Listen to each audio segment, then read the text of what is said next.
Hello दोस्तों, स्वागत है आपका अपने चैनल पजल मेनिया बितंकुर में। जैसे ही 1 जनवरी में आईबीपीएस आरआरबी का फाइनल रिजल्ट आउट हुआ, बहुत सारे स्टूडेंट्स के कमेंट आए। उनमें से काफ़ी सारे स्टूडेंट्स को सिलेक्शन मिल गया, बहुत सारे स्टूडेंट्स को सिलेक्शन नहीं मिल पाया। उनके भी कमेंट देखने को मिले कि सर बहुत उम्मीदें थी, बहुत मेहनत की थी, लेकिन हम फाइनल स्टेज पर आकर बाहर हो गए हैं। अब जो उम्मीदें हैं, जो होप है, वो आईबीपीएस पीओ के रिजल्ट से है। काफ़ी सारे स्टूडेंट्स बहुत दुखी हैं आरआरबी रिजल्ट को लेकर। देखो दोस्तों, कोई भी रिजल्ट हो, ये तो फिर भी फाइनल रिजल्ट था और इतने करीब आकर जब बाहर होते हैं ना, तो स्वाभाविक है, दुख होता ही है। मैं आपको एक छोटी सी स्टोरी सुनाता हूँ। ये लास्ट ईयर की बात है, जब लास्ट ईयर आरआरबी का फाइनल रिजल्ट आउट हुआ था। उसके बाद बहुत सारे स्टूडेंट्स के कमेंट आ रहे थे, तो उनमें से एक स्टूडेंट का कमेंट आया। बहुत बड़ा कमेंट उन्होंने किया था कि सर बहुत मेहनत की थी और बहुत उम्मीद थी आरआरबी क्लर्क के रिजल्ट से, लेकिन हमको सिलेक्शन नहीं मिल पाया। और वो कमेंट पढ़कर ऐसा लग रहा था कि वो आरआरबी क्लर्क के रिजल्ट को लेकर बहुत ज़्यादा दुखी हैं और सिर्फ उनको एक ही रिजल्ट से उम्मीद थी, वो आरआरबी क्लर्क का रिजल्ट था। मैंने उनसे यही बात बोली थी कि आप बहुत लंबा रास्ता तय करके आए हो मेहनत करके, क्योंकि नोटिफिकेशन के इंतज़ार से लेके जो फाइनल स्टेज तक का सफ़र होता है ना, कोई आसान सफ़र नहीं है। फिर भी आप कंटिन्यू मेहनत करके फाइनल स्टेज तक पहुँचे हैं, मतलब कि आप फाइनल सिलेक्शन के बहुत करीब हैं।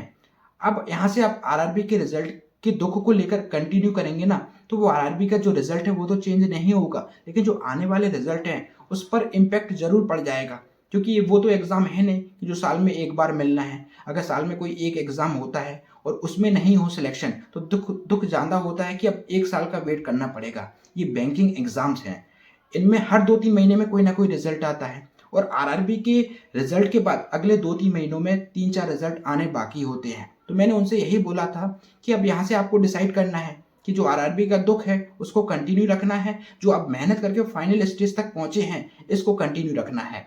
उसके कुछ महीनों के बाद, लगभग 2 महीने के बाद, उन्हीं स्टूडेंट का कमेंट आया कि सर सिलेक्शन मिल गया। तो मुझे भी बहुत खुशी हुई कि कुछ टाइम पहले वो बहुत ज़्यादा दुखी थे आरआरबी क्लर्क के रिजल्ट को लेकर, और उनका जो सिलेक्शन हुआ था ना, वो स्टेट बैंक पीओ में हुआ था।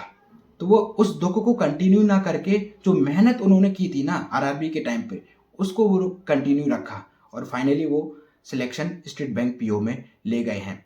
इसलिए जिन स्टूडेंट्स को सिलेक्शन नहीं मिला है, मैं उनसे यही कहूँगा कि बहुत लंबा इंतज़ार नहीं करना है। अगले 2 या 3 महीने में 4 से 5 फाइनल रिजल्ट आपके आएंगे। आईबीपीएस पीओ आएगा, आईबीपीएस क्लर्क आएगा, एसपीआई क्लर्क आएगा, एसपीआई पीओ आएगा, और आप ऑलरेडी फाइनल सिलेक्शन के दरवाजे तक पहुंच चुके थे, बस दरवाजा खुलना बाकी था। इसलिए जो आपने आरआरबी के टाइम पर मेहनत की थी ना, अगर उसको आप कंटिन्यू रखते हैं ना, मैं 100% गारंटी से कह रहा हूँ, जो आरआरबी के टाइम पर आपको थैंक यू मिला है ना रिजल्ट में, अगले 3 से 4 रिजल्ट जो आएंगे ना किसी में कॉन्ग्रेचुलेशन 100% लिखकर जरूर आएगा। इसलिए इतनी जल्दी हार नहीं मानना है, जब तक फाइनल सिलेक्शन नहीं, रुकना बिल्कुल नहीं है। बाकी जिनका भी आरआरबी का रिजल्ट आया था, तो आप कमेंट में ज़रूर बताएं कि आपका क्या रिजल्ट रहा था। मिलते हैं फिर नेक्स्ट वीडियो में, जब तक के लिए धन्यवाद।